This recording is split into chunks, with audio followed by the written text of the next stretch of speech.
Hi everyone, we'll take a look at another exercise from the textbook, page 84, number 28. Let's read the question first. For each function, just to clarify, there are actually three equations in here, but I'm taking them one at a time. So we're looking at question B this time. We have to sketch a graph y equals f of x and find an expression for f prime x and indicate any points at which f prime x doesn't exist. So when you look at this function, you see that this involves absolute value. So to differentiate a function that contains absolute value, we need to remove the absolute value first. So in order to remove the absolute value, we need to consider the sign of the expression inside the absolute value. So we are going to say that if 3x squared minus 6 is a positive or equal to 0 number, so if it has a value of greater than or equal to 0, then the absolute value of 3x squared minus 6 will be the absolute value of some positive number. So it would be equal to the positive number itself, or 0. So it will equal 3x squared minus 6. Now, if 3x squared minus 6, on the other hand, has a value of less than 0, therefore, we're going to say that the absolute value of 3x squared minus 6, which will now be the absolute value of some negative number, has to be positive. So we have to take the opposite of this negative value.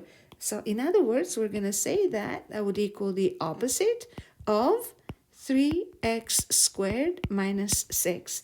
Or even a more simplified form, it will be negative 3x squared plus 6. So now the question becomes, for what values of x is 3x squared minus 6 positive? So that we know for what values of x we have to take 3x squared minus 6, and for what values of x is 3x squared minus 6 negative, so that we know that we have to take the opposite of 3x squared minus 6.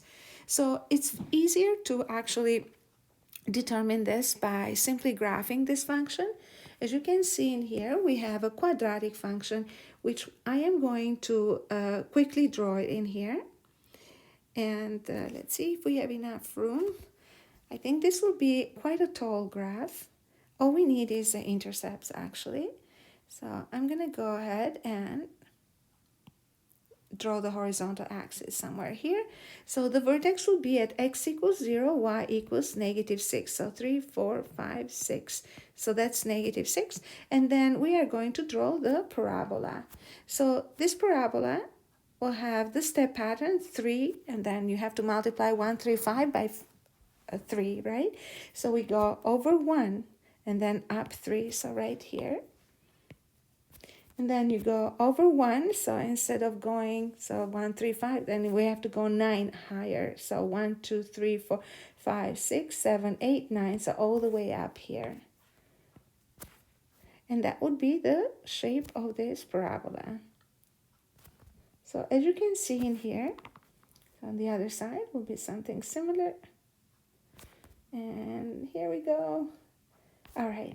So as you can see, this parabola will have the intercepts right at these points. It's easy to find the intercepts in exact form by making 3x squared minus 6 equal to 0. And that will happen when x squared equals 2, so x is plus or minus square root of 2, which tells us that these numbers in here are the numbers positive root of 2 and negative root of 2. So as you can see, the value of this function will be positive above the y-axis. So what we're going to do here is we'll highlight it. So this would be the part of the graph that is positive, and down here will be the part of the graph that is negative. So we are going to say that for the values of x bigger than square root of 2 or less than negative root of 2, 3x squared minus 6 will be positive. So we're going to say that we need to draw the graph, or we have to create a new graph with no absolute value. And we'll say that f of x will be 3x squared minus 6 for x values that are bigger than or equal to square root of 2 and less than or equal to negative square root of 2. And it will equal negative 3x squared minus 6. Or in a more simplified form, we said negative 3x squared plus 6 for x values between negative square root of 2 and positive square root of 2. So when we differentiate this function, then we have to differentiate each piece, and we have to check and see what happens at square root of 2 and negative square root of 2, because these are the points where the pieces will kind of interact with each other. So the points where one piece will end and the other will start. So this will be the potential points for both discontinuity and non-differentiability. So in order to actually find the derivative of the first piece, then we're going to say that for the first piece of the graph, we have the derivative 3x squared minus 6 equal to 6x. Remember that the derivative of negative 6 will be 0. So at x equals negative root 2, the derivative would be equal to 6 times negative root of 2. So that will make the derivative equal to negative 6 root 2.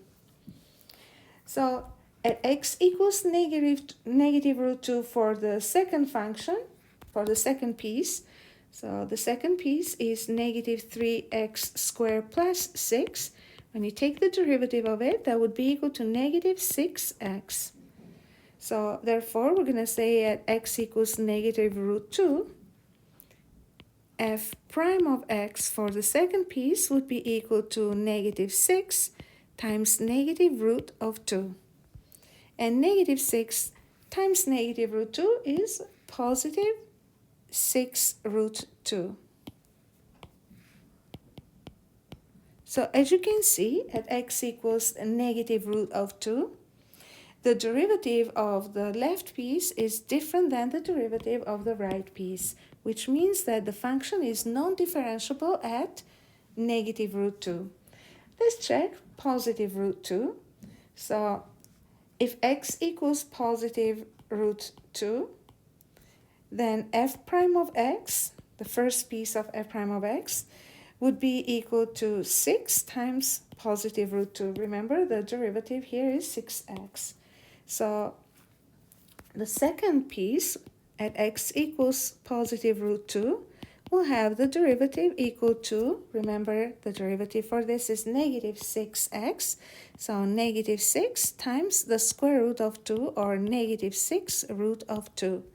As you can see, these two values are different, which tells us that at negative root of 2, the value of the function is not differentiable, and at positive root 2, the function is non-differentiable as well. Now you're probably wondering, what is the shape of the graph? So why is the function non-differentiable, and what does it look like on the graph of a function?